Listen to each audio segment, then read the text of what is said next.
Wala pa kami hirap. Ginagawa pa lang. Tara. Kasi sa mga ibon naman tayo hindi nakakalipad, ha? Kasi hindi lahat ng ibon nakakalipad. Yung mga ibon hindi nakakalipad kahit... Ayun o. Doon o. Yun! Sana hindi nakakalipad yung ostrich.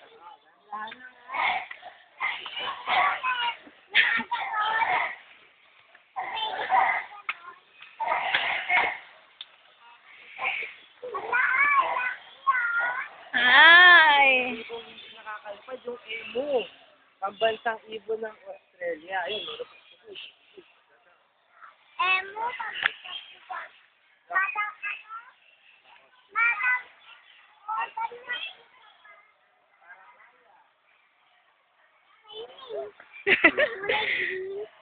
Imo pala tong... Imo ka ha. Imo. Eh, yung mga yan po, mabilis po silang tumakta up to 7 kilometers. So, po. Ganito yung meron dati sa Pampanga dati. Yung parang ganyan. Oo. Basta may kulay blue siya nung yung nakita ko nung bata pa kasi.